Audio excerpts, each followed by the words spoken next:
रात में जब हम घर में बैठे रहते हैं और जब कभी अचानक लाइट गोल हो जाती है तो हमें अपने घर की कोई भी वस्तु जो है वो नज़र नहीं आती, कुछ भी दिखाई नहीं देता। और जैसे ही लाइट आती है हमें अपने घर की सभी वस्तुएं फिर से दिखाई देने लगती हैं, सब कुछ नज़र आने लगता है। अर्थात लाइट या प्रकाश के कारण ही हम देख सकते हैं। यदि प्रकाश नहीं हो तो हम आँख रहते हुए भी कुछ नहीं देख सकते। तो आइए आज हम अध्याय प्रकाश, परावर्तन एवं अपवर्तन समतल सतह से इस अध्याय का अध्ययन करते हैं। तो इस अध्याय में सबसे पहले हम देखते हैं कि प्रकाश क्या है। तो प्रकाश जो है वो ऊर्जा का एक रूप है जिससे हम देख सकते हैं। आप सभी को मालूम है कि कार्य करने की क्षमता को ऊर्जा कहते हैं और यहाँ पर प्रकाश से देखने का कार्य हो रहा है, इसलिए प्रकाश ऊर्जा का एक रूप है। बच्चों, पिछली क्लास में आप लोगों ने पढ़ा ही है कि प्रकाश हमेशा सीधी रेखा में गमन करता है। फिर दूसरी बात है, यदि प्रकाश स्रोत के सामने किसी अपारदर्शी वस्तु को रख दिया जाए तो वस्तु की छाया बन जाती है, क्योंकि अपारदर्शी वस्तु अपने से प्रकाश को गुजरने नहीं देती और वस्तु के पीछे उस भाग में अंधकार हो जाता है और इसे ही हम छाया कहते हैं। तो छाया से संबंधित एक प्रयोग मैं यहाँ आपको समझा रही हूँ और इसे आपको घर में करना है। इस प्रयोग को करने के लिए आपको एक मोमबत्ती लेना पड़ेगा, एक पेंसिल और एक पर्दा। तो पर्दा जो है आप किसी भी गत्ते के टुकड़े से या सफ़ेद कपड़ा जो रहेगा उससे चौकोन कपड़ा ले लीजिए, या कोई चौकोन आकार का डब्बा थोड़ा बड़े साइज़ का, वो आप लेकर के इस प्रयोग को कर सकते हैं। तो इस प्रयोग को करने के लिए सबसे पहले आप मोमबत्ती को रखिए, फिर उससे उसी की सीध में, बिल्कुल एक सीध में कुछ दूरी पर पेंसिल रख दीजिए और पेंसिल से फिर कुछ दूर जो है वो पर्दा रख दीजिए। अब आप मोमबत्ती जो है उसे जलाइए और कमरे की लाइट जो है वो बंद कर दीजिए। कमरे में पूरा अंधेरा होना चाहिए, सिर्फ मोमबत्ती जो है वो जलती हुई दिखेगी। तो अब हम यहाँ पर प्रयोग करके देखेंगे। ये जो तीनों हमारी सामग्री है, मोमबत्ती, पेंसिल और पर्दा, इसकी स्थिति बदल बदल के हमें ये प्रयोग करना है।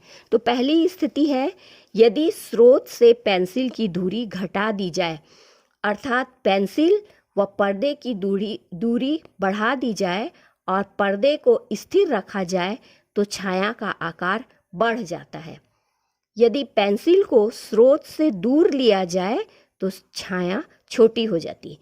ये आप करके देखेंगे, आप करेंगे तो ये दिखेगा।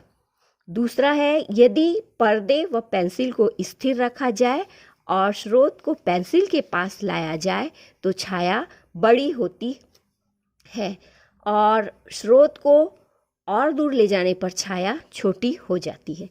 तीसरी स्थिति है, यदि पेंसिल व स्रोत को स्थिर रखा जाए और पर्दे को पेंसिल से दूर बढ़ाया जाए तो पेंसिल की छाया का आकार बड़ा हो जाता है, जबकि पर्दे और पेंसिल के करीब लाने पर छाया छोटी हो जाती है। तो इस प्रयोग के आधार पर हम समझ सकते हैं कि छाया के आकार व प्रकाश स्रोत की दूरी का अनुपात वस्तु के आकार व उसकी स्रोत से दूरी के अनुपात के बराबर होता है। अर्थात वस्तु की लंबाई बटे वस्तु व प्रकाश स्रोत की दूरी बराबर छाया की लंबाई बटे छाया व प्रकाश स्रोत की दूरी। यदि हम वस्तु की लंबाई को h, वस्तु व प्रकाश स्रोत की दूरी को do और छाया की लंबाई को h डैश से एवं छाया व प्रकाश स्रोत की दूरी को ds से प्रदर्शित करते हैं, तो सूत्र होगा h/do = h'/ds। और यदि अब हमें छाया की लंबाई निकालना है तो उसका सूत्र होगा h' = hds/d O। इस सूत्र से हम किसी भी स्थिति में छाया की लंबाई निकाल सकते हैं। फिर बच्चों, आप प्रतिदिन आईने में अपना प्रतिबिंब देखते हैं। आईने में आपका प्रतिबिंब बिल्कुल वैसा ही दिखाई देता है जैसे आप हैं। तो आपने कभी सोचा है कि ऐसा क्यों होता है, कैसे हमें अपना प्रतिबिंब जो दिखाई देता है? तो हमारा प्रतिबिंब, किसी भी दर्पण में हमारा प्रतिबिंब प्रकाश के परावर्तन के कारण दिखाई देता है। ये परावर्तन क्या है? तो आइए अब हम देखते हैं कि परावर्तन किसे कहते हैं। तो परावर्तन की परिभाषा है, जब प्रकाश की किरणें किसी समतल चमकदार सतह से टकराकर पुनः उसी माध्यम में वापस लौट जाती हैं, तो इसे प्रकाश का परावर्तन कहते हैं। इसे हम समझते हैं, मान लीजिए ये हमारा दर्पण है M और N। यहाँ पर ये जो सतह है दर्पण की पीछे की सतह है जिस पर पेंट लगा हुआ था, और ये जो है वो उसकी दर्पण की चमकदार सतह है। इस पर मान लेते हैं हम कोई प्रकाश किरण A जो है वो आ रही है और दर्पण पर O बिंदु पर आकर के टकराती है।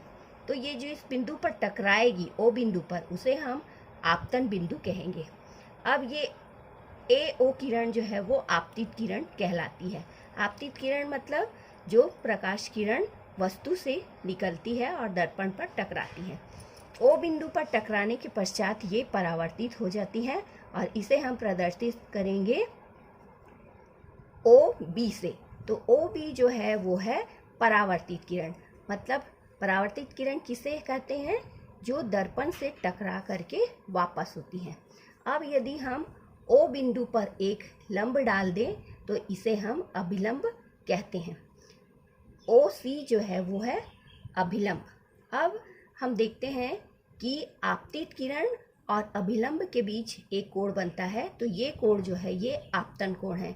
इसे हम I से प्रदर्शित करते हैं। उसी तरह परावर्तित किरण और अभिलंब के बीच भी एक कोण बन रहा है। ये कोण जो है ये परावर्तन कोण कहलाता है और इसे हम R से प्रदर्शित करते हैं।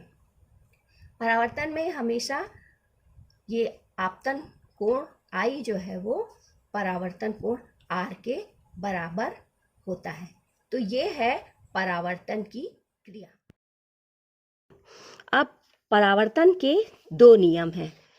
पहला नियम है, आपतन कोण सदैव परावर्तन कोण के बराबर होता है। दूसरा, आपतित किरण आपतन बिंदु पर अभिलंब तथा परावर्तित किरण सभी एक ही तल में होते हैं। तो इस तरह से परावर्तन के दो नियम हैं। Thank you.